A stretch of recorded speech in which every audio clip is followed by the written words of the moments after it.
on Friday we had quite a big recap and we spoke about where we were and what we've gone through and what where we've got to,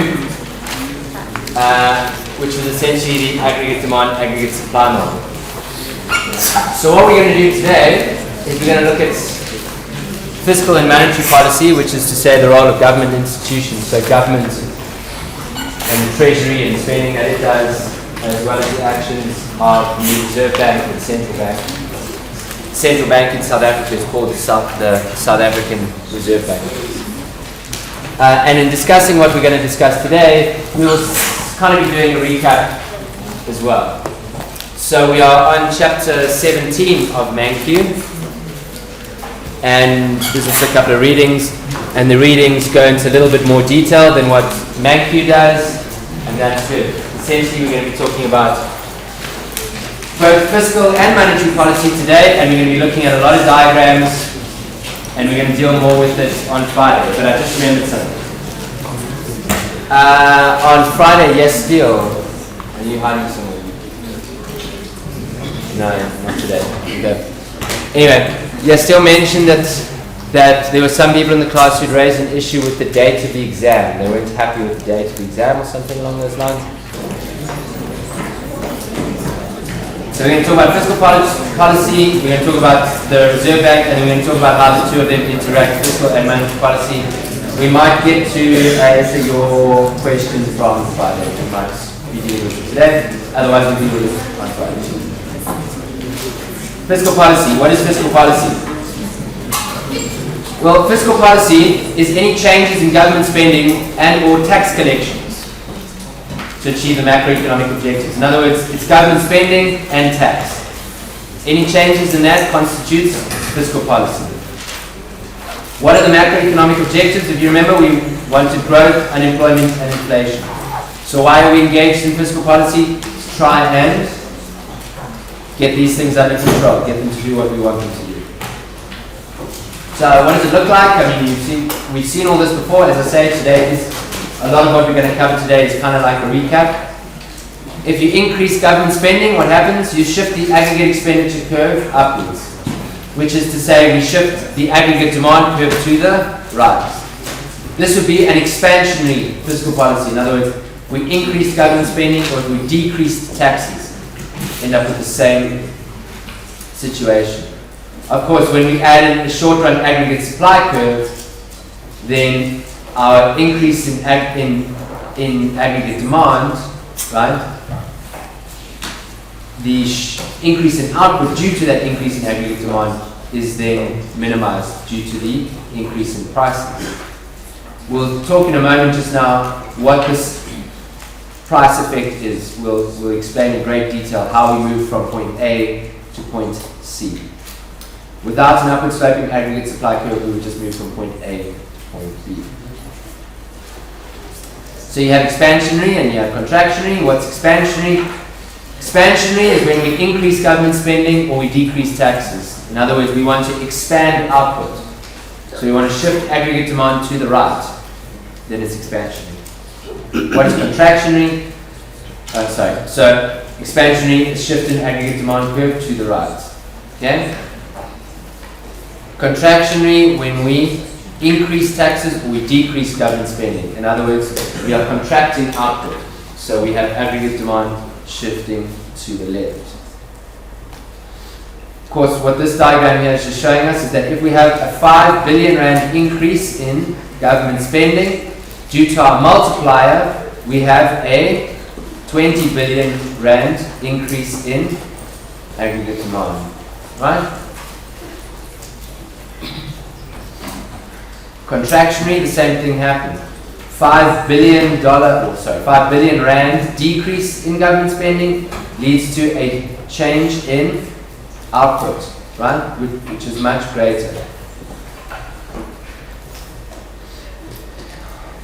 Then I've got here demand side versus supply side effects, but I'm pretty sure that, I'm convinced really, that in your readings at the moment, we don't deal with the supply side effects of fiscal policy. Okay? But essentially, what we're showing here is a supply side effect of fiscal policy.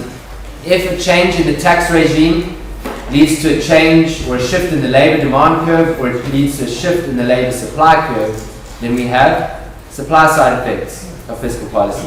But that's not important for you in this course this year.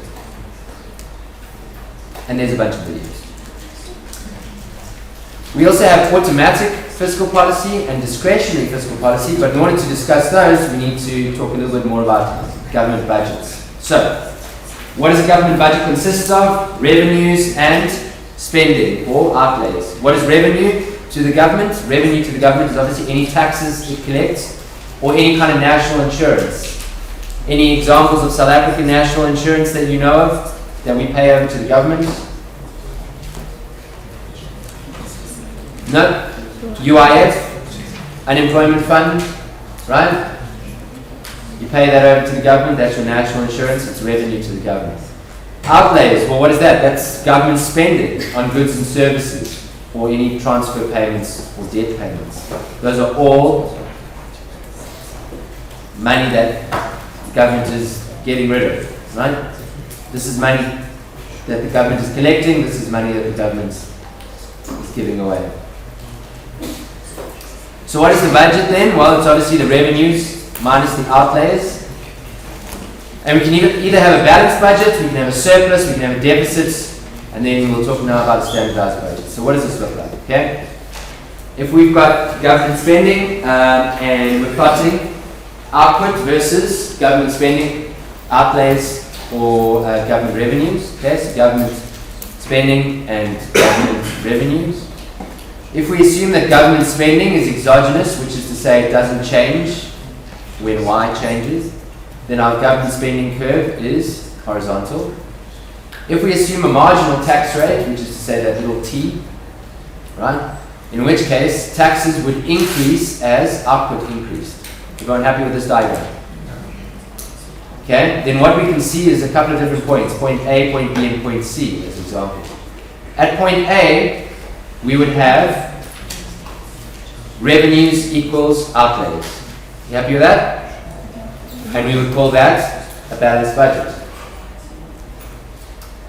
If we look at points B and C, point C is the tax revenue, and the tax revenue is below point B, the government spending. If the tax revenue is below spending, what is happening? Government is spending more than it is receiving. If it is spending more than it is receiving, then we have what is called a deficit. If we were to the right of point A, we would have a surplus. Okay? The standardized budget, this business here, standardized budget,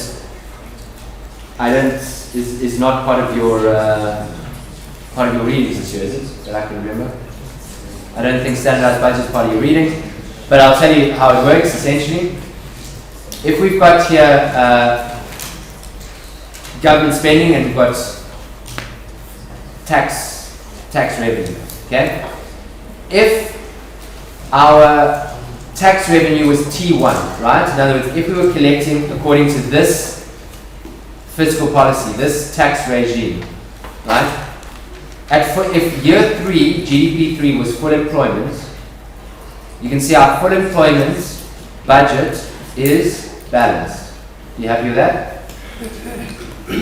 If, however, we were below full employment, okay, what would happen? Our tax revenue would fall, but our government spending would stay the same, and we would move to, say, points E and F. You happy with that? We now have a deficit, but this deficit is because we are away from full employment, right? In which case, what we would say is that we are running a standardized balanced budget. In other words, if we were at full employment, we would have a balanced budget. If we are not at full employment, we actually have a deficit. So even though our budget is a deficit, our standardized budget is a balanced budget. You get the difference. Okay? Compare that to, say, tax regime 2.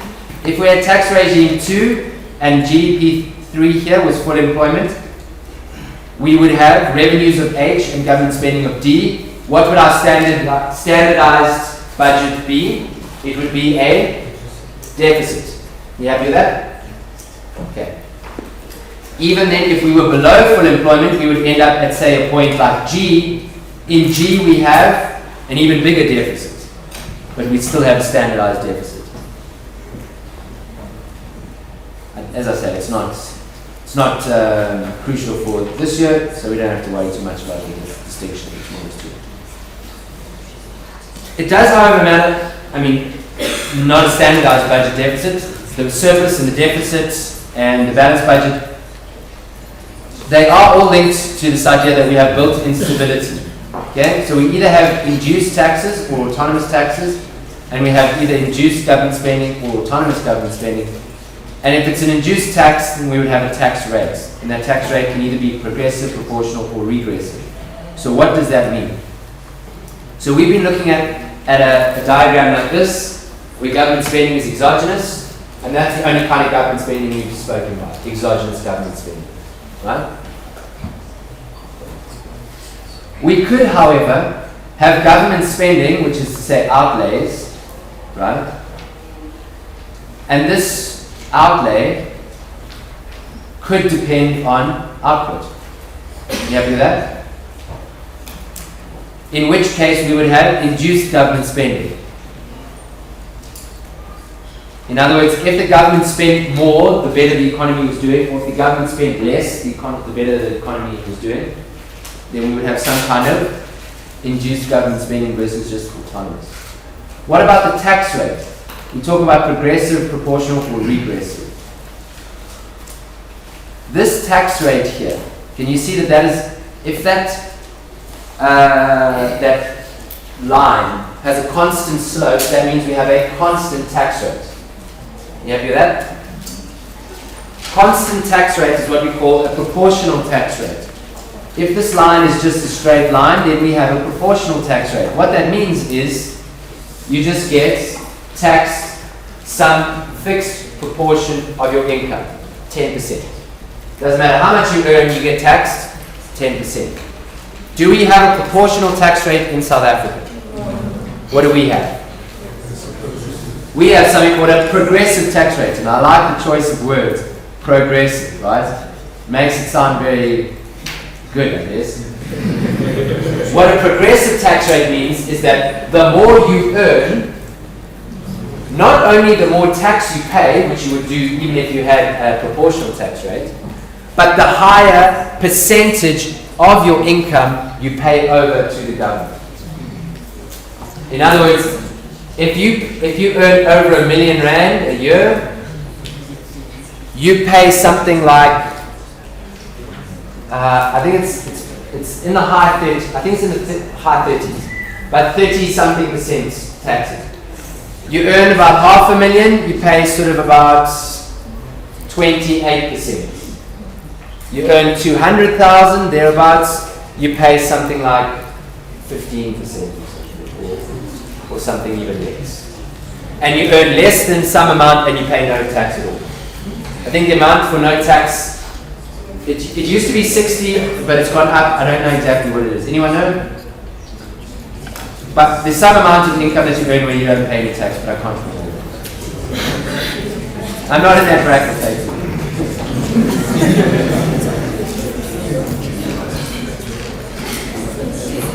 So what happens then when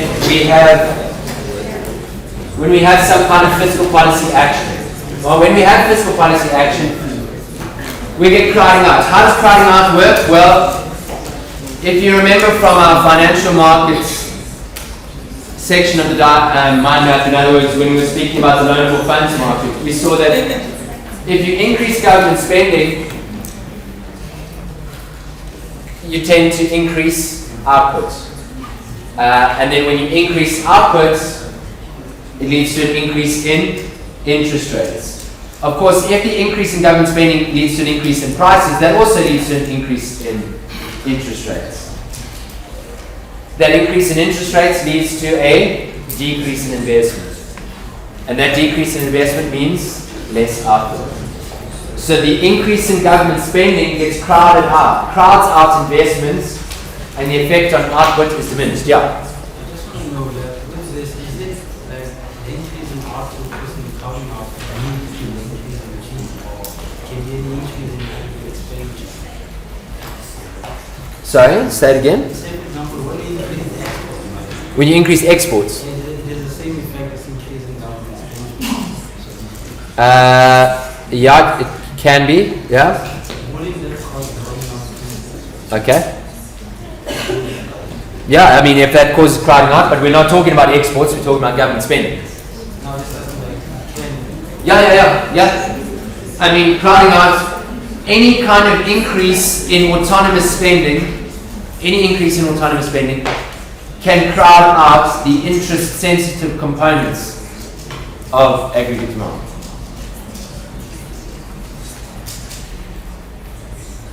Okay, another video, plenty of videos. So, what then are the limitations of government spending? And then the limitations are very much linked to the criticisms. Mostly we would say that it's a short run thing. Because remember, if we want to increase output in the long run, how do we increase output in the long run? By changing capital, labor, or technology. Government spending as an aggregate demand-based strategy can shift the aggregate demand curve, but unless it shifts the long run aggregate supply curve, there's no long run growth effect, in which case it's very much a short run issue. And in order for it to be a short run issue, when would we want to use it? We would primarily want to use government spending if we were below full employment, because then when we use government spending, what happens? It pushes us towards full employment. If we were already at full employment and we increased government spending, what would happen? We would get pushed above full employment, and then what would the effect be ultimately? The aggregate supply curve would shift to the left, and all we would end up with is higher inflation, no increased output. Which means that government spending is useful if we're in a recession, but not if we're above full employment, which means that we need to know whether we are in fact above or below potential. So the question then in South Africa at the moment, are we above or below potential employment? I mean potential output, full employment. Are we below? Yes. Based on what measure? Our unemployment rate. Right? Well, our unemployment rate has been fairly consistent for the last 10 years. So have we just been below full employment for 10 years, or do we just have a very high full employment unemployment rate? So it's not necessarily clear whether we are below or above potential. And then obviously the other problem is when government spending happens, it can crowd out investment, which is to say that you then get private spending getting pushed out by government spending. And we tend to find that private spending tends to be more efficient than government spending in general. So that can lead to efficiency problems.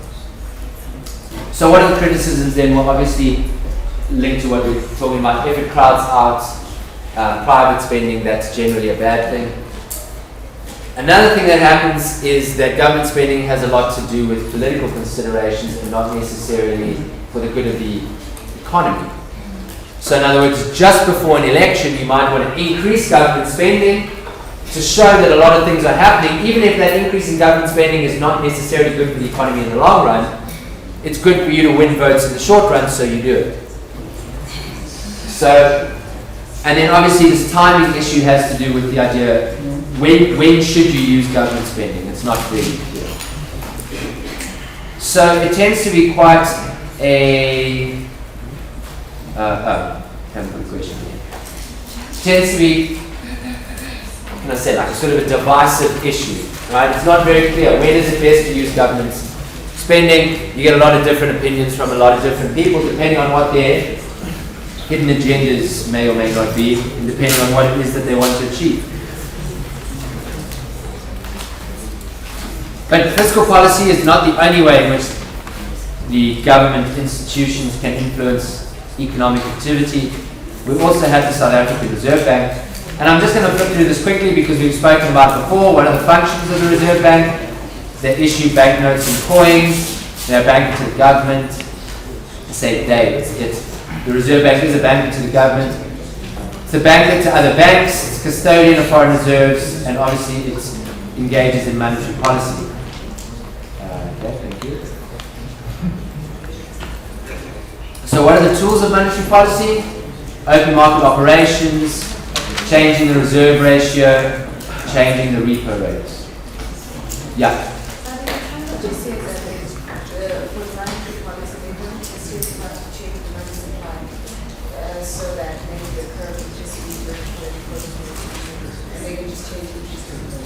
Oh yeah, okay, so what I was talking about was the description really about how the monetary policy transmission mechanism works and what is the role of banks and how is money created.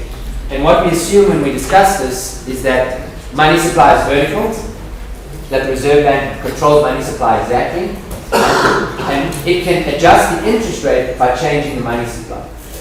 Okay? Whereas in reality, the way it works is that the money supply is not vertical.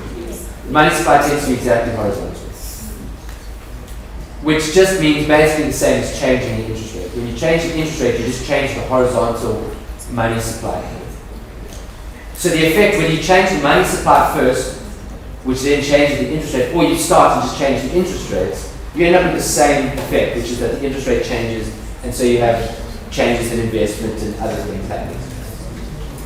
The way monetary policy actually happens is that they just change the interest rates, not the money supply. But the way that we look at it is as if the central bank actually can control the money supply.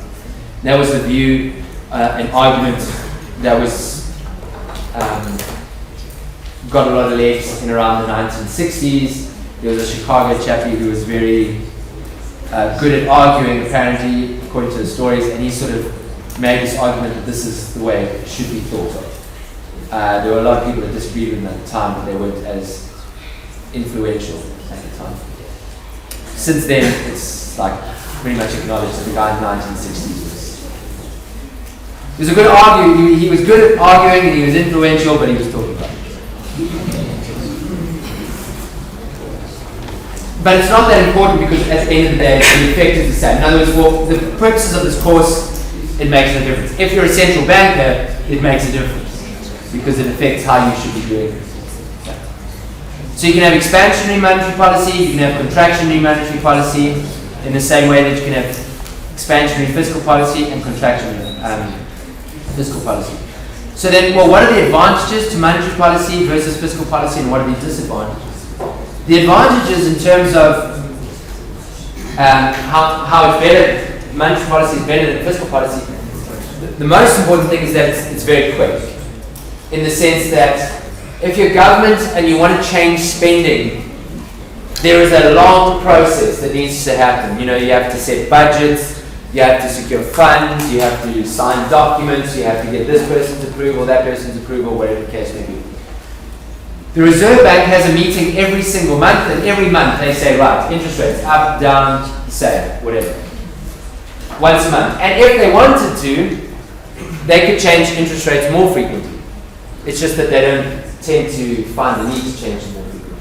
But if they wanted to, they have in the past had like a meeting every 2 weeks, and then to make announcements. So it's relatively quick compared to the process for fiscal policy. And secondly, because the Reserve Bank is a government institution but is not controlled by the government, in the sense that it doesn't fall within a ministry, so you don't have a minister saying this is what you must do, right?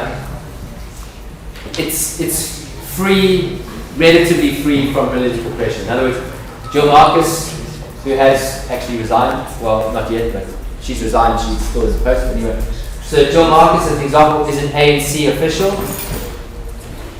And then there's the Board of Governors, and the Board of Governors, some of them are ANC politicians, some of them are businessmen, some of them are from industry, but they all work with the Reserve Bank. And when they have a monetary policy meeting, they all sit down together and they vote. And depending on what they vote on, determines what happens to the interest rate. So Jill Marcus can't just come in there and say, this is what the interest rate's going to be. Unlike government, you have a minister who says, this is what's going to happen. What are the disadvantages? Well, you still have considerable lags. In other words, even if the Reserve Bank says, right, we're changing the interest rate today, that has an immediate effect today, which is quite small, and then it takes a really long time. It takes about 18 months for the full force of effect of a change in interest rates to really be felt in the economy. So the Reserve Bank is always looking 18 months into the future and saying, what do I think is going to happen? What do we need to best do today in order to change things 18 months in the future? So there's an operational lag, and then there's a recognition lag, which is to say, the Reserve Bank tries to control inflation expectations by telling people, look, this is what we think is happening, and we are adjusting interest rates according to what we think is going to happen. If no one believes the Reserve Bank, then it doesn't matter what the Reserve Bank does. People are going to go, well, we don't really care. We're going to make up our own minds. So there has to be some sort of recognition. And even if people do believe the Reserve Bank, because there's 18 months of operational lag, you've got the same problem. It's like you're only going to see the effects 12, 18 months later. So the Reserve Bank has to be very cautious in telling people that, like, what they believe is happening is not happening today, but it's what people are going to see happening over the next period. Because it takes a long while for these things to get recognized. And then you have this cyclical asymmetry. What does that mean? You take a horse to water, but you can't make a drink. In other words, if we are in a recession, right? Or let's say, if we are above full employment, and we increase interest rates, you can definitely prevent people from spending as much by increasing interest rates. Increase interest rates a lot, people stop borrowing money, and they're like, whoa, I want to pay it back. But the other way around, you decrease the interest rates, doesn't mean people are going to necessarily go and borrow money. So you have a cyclical asymmetry. It tends to work better when we are in an inflation environment than when we are in a recession. Okay, sorry, more questions. And so, how much time have we got? Do we need a break?